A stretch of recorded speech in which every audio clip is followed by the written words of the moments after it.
Okay, boys and girls, so where we left off, something Bob's not okay with. He says, I hear it again, my ears go on alert, my body goes rigid. No, it's impossible.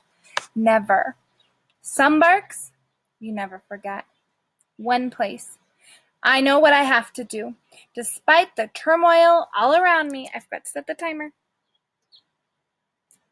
Despite the turmoil all around me, the noises, the smells, the fear, the confused humans, the frantic animals, despite my worry about Julie and George, I know there's one place I need to be. I wonder what bark he's hearing that he has to be there. A split second. I want to tell Ivan and Ruby, but Ivan is still being poked at by the rhymes with pet threat. So the rhymes with pet threat is the vet, right? Although, come to think of it, she doesn't seem like much of a threat. In the movie, she'd be one of the good guys. To my annoyance, Sarah picks me up. I hate being picked up. Unless it's my idea. Then it's totally cool. Maya, she says, you let me know first sign of George and Julia, okay? Promise, says Maya, and she places her hand on Sarah's shoulder. Humans, always with the touching, although I kind of get it under the circumstances. You can't take Bob to the school shelter. They're not allowing any more pets, Maya points out. And the animal shelter is flooding, it sounds like. Why don't you leave him here? I'll put him in my office. He'll be safe. No way is that on my agenda. Sarah nods. Good idea. She starts to hand me over, but hesitates when she realizes Maya still has a meerkat wrapped around her neck. It's just a split second, but a split second is all it takes to escape when you're Bob, untamed and undaunted. On my way. Bob! Sarah cries. Grab that dog! Maya yells. I spent a good part of my life running from a certain guy named Mac, and I still have my moves. I twist and I spin and I dip, and before you can say, yes, sir, Bob, they've given up. I backtrap, slip under a bench, and make my way to Ruby. Ruby, I whisper, I gotta go. Something important's come up. You and Ivan see if you can find George and Julia. I want to come, Ruby says, stomping her right foot in a huge puddle. You need to keep an eye on Ivan, I say. Make sure Kenyani doesn't drive him loco with her sobbing. I'll be back before you know it. I don't wait for an answer. I'm off into the wild, into the world filled with wind and rain, with wolves and alligators, with a voice that could rip my heart in two. There's the alligator, floating in the water because of the flood. And Bob, I don't know where Bob's going. Part 3. Here we go. So let's see how the story changes now. Looking. Ivan used to ask me what I did when I wasn't hanging out at the Exit 8 Big Top Mall and Video Arcade. I wasn't like the rest of the animals, caged and trapped. I told him I was scrounging for food, and he never questioned it. When you think about it, though, where's a better place to find food than the floor of a mall at the end of the day? Yeah, I wasn't looking for food. I was looking for her, for Boss. Woo! Boys and girls, this is exciting. We're in a new part of the story, and he's hearing something, and then it kind of changes, and now we're finding more about Bob. He's looking for Boss. What if? At first, I didn't admit it to myself. You know how it is when you wish for something so bad you're afraid to say it out loud. Because what if it never happens? It was like that. I knew the odds were crazy long. I knew I was nuts. And yet, I went out day after day searching for her. I can hear some birds behind me eating the bird food. It sounds like they're throwing it in my hair. 6. There had been 6 of us in the litter, so why was I only looking for her? Because it was her bark, I'd heard. After the box landed, even after the truck roared past, I heard it. A whimper, bark, howl, cry. Something I had never heard since. She survived, at least at first. I survived. The rest of them didn't. So he's talking about his litter of puppies. They were all in the box, remember? And then they got thrown out of the truck because the people didn't want to keep them. And he survived, and he's saying she survived, and that's who he's looking for. Relieved. And what did I do when I heard that bark? Did I run toward it? Did I try to find her? Did I try to save her? No. No. I was just a few weeks old. Helpless. Useless.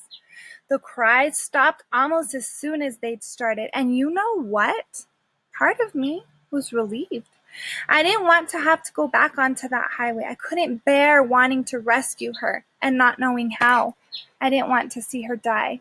But mostly, I was afraid. So now we know why Bob's always saying he's afraid. He's saying he could hear her, but he didn't know how to save her. He was a baby himself. He was afraid to see her die, so he just kept going. Coward. I was afraid. A coward. There's a certain freedom that comes with owning your faults. The wind.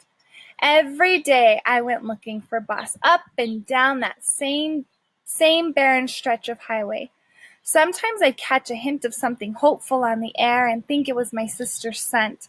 I'd be certain the breeze had brought me her voice, like an invisible gift. The wind can really mess with your head. Enough. After a while, I stopped going to the highway, stopped looking. It was a relief to give up. I had enough to worry about. My paddles.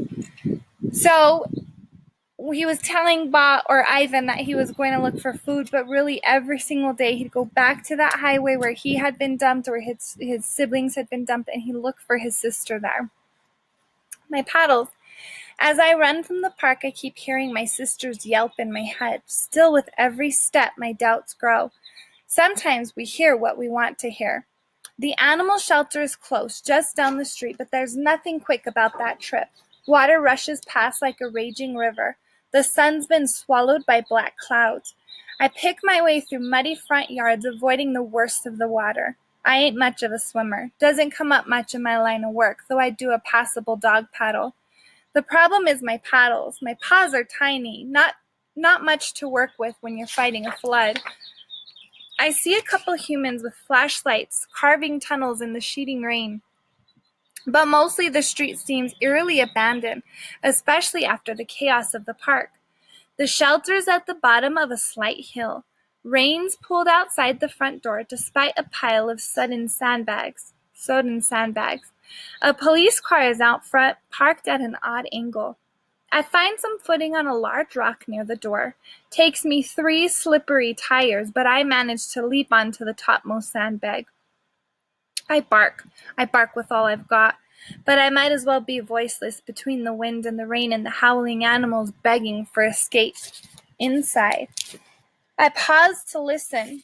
I hear humans shouting, and I can make out what sounds like police radio chatter. But I don't hear Boss. I'm right here, right at the source. Nothing. It wasn't her bark I heard. She's dead, and I'm crazy and hearing things and drenched and shivering. And where's Julian? Where's George? Hey, little guy. The door eases open, just a crack. Every bone in my body, every smart part of my doggy brain says, run! This is an animal shelter, a flooding one, apparently. My sister isn't here, and I still have to find George and Julia. The door moves. Swoop! The loop comes down around my neck so fast that for a moment I don't know what it is. It's like a cowboy's lasso, the kind in old Western movies I used to watch with Ivan. But this lasso is at the end of a long metal handle.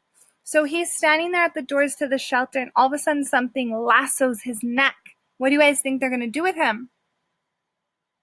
And at the end of the long... Oh, okay, so there's the lasso and then the handle. And at the end of the long metal handle is a man. Stay calm, buddy. The man eases me gently but firmly off the sandbags and through the door. I'm inside the Bow Wow Big House. The Hound Pound. The Pet Pokey. Oops. So he got picked up, kind of like he got in jail. He got in doggy jail. He's at the pet now. At the animal shelter now. The return of Snickers. Remember, Snickers was the dog he did not like, right? The man pulls me along with his lasso, and I decide not to argue. We enter a small room stacked with animal-filled metal cages, and I'm assaulted by howls and hisses. The cold water on the floor sloshes as we walk, just skimming my belly. As bad as my smeller is, I instantly pick up one distinctive odor. He could smell something. It's like the world's worst perfume. The kind old ladies emit. The kind people spray on their dogs to camouflage their lovely dog stink. The kind, Snickers wears. I catch a glimpse of her in an upper cage, bedraggled bow in her droopy hair. Snick baby, fancy meeting you here, I say. You look good behind bars. Harebrain, she replies.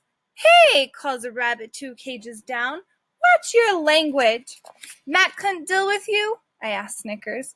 He brought me here 'cause he thought it would be safer. Seems he may have been mistaken, I say. Carefully grabbing my scruff, Cowboy lifts me into an upper cage. He pulls the lasso loose and shuts the barred door. I'm not happy, but it's a relief to be out of my noose. Oh, great, another one? Calls a woman wearing tall rubber boots. She pauses in the doorway. I thought we were turning people away. People, yes, says Cowboy, but this pup came solo. Tick-tock, folks, says an older ruddy-faced officer. He's holding a radio in one hand and a flashlight in the other. You are running out of time. We hear ya, but first we've got to move everybody who's lower level, Boots says. Last hurricane we had 2 feet to deal with. I swear they're getting worse. Climate change, says the officer. What you gonna do? More than we're doing, says Boots. That much for sure. I'll move the dogs from room 2, Cowboy offers. There are only a couple in the bottom level. We're out of cages, though. We'll have to double up. Put that little female in with the new guy, says Boots. They look like twins. I'm shivering, and it's not because I'm cold. I press my hurt nose to the metal bars. I smell something. I do. I hear something. I do. Cowboy returns, dog in arms. A bark. That bark. The door to my cage opens. Hey! I say automatically, even as my heart is already whispering the truth to me. They call me Bob. They call me Boss, says the voice, but by now I know, of course I know, and I'm howling with joy. Okay, boys and girls, he found Boss. For all this time, he's been looking for Boss, his sister who got dumped on the side of the road with him, and now he has found Boss. How do you feel? But there's also another question. Where is Julia and George, and are they okay? They have not talked about much of them. Have a good day. Happy 4th of July. Be safe, and see you soon. Bye.